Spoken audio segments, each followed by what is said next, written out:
Here are today's top news stories and why they matter.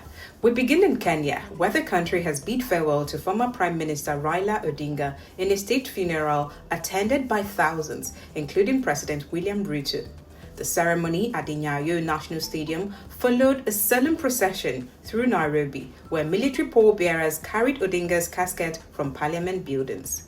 Tens of thousands of people gathered here today at Nyayo National Stadium, where the body of former Prime Minister Raila Odinga is laying in state. Now, a lot of the people that I've spoken to here say they've come from various parts of the country, many of them hundreds of kilometers away, to ensure that they give Baba, as they know him here endearingly, a fitting send-off. Now, there's also a lot of security detail here. This is expected, seeing as it's a military operation. He's going to get a 21 military gun salute later, this being part of the state funeral. And this increased security is also as a precaution following what we saw yesterday, after at least 3 people were killed after they had attended another viewing ceremony for the former premier. Odinga, a towering figure in Kenyan politics for decades, was once a political prisoner and ran for president 5 times without success. He passed away on Wednesday at age 80 in India, where he was receiving medical treatment. He will be buried this week. Tanzanians living abroad are staging a protest in the United States today, voicing concerns over a wave of abductions ahead of the country's general election scheduled for October 29. In recent weeks, several prominent opposition figures have gone missing, sparking alarm both at home and internationally. There is growing calls for the government to take action. DW's Naomi Jeseda reports. The demonstrations by Tanzanians in the U.S. come in response to what protesters describe as the government's failure to safeguard critiques. They are condemning the abductions, demanding the immediate release of oppositional leader Tundu Lissu and pushing for electoral reforms.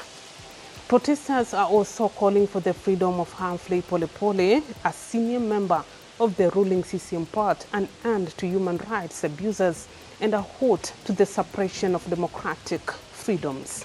It's not only political figures who have disappeared in recent weeks. Father Camillus Nikata, a well-known clergy member from Tanzania's southern highlands, disappeared on October 8. Meanwhile, several bodies have been discovered across the country. More demonstrations are expected on election day among Tanzanians in the diaspora. Back home, citizens are increasingly speaking out about the siege and abductions. The ongoing abduction toward election, they are not just attack on people. They are attack on hope and truth itself. The goal is to instill fear to people and silence anyone who dares to speak the truth. But those who are behind it forget, every time they abduct one of us, many more rise up, louder, stronger, and fierce for the sake of democracy in our country. Definitely, I think it is unhealthy to our national diplomatic prosperity, and it is quite disgusting.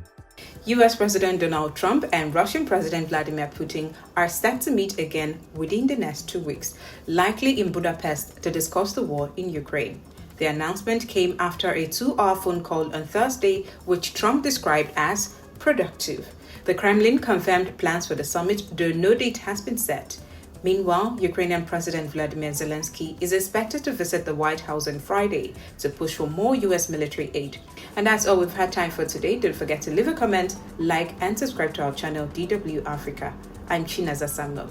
Thanks for watching.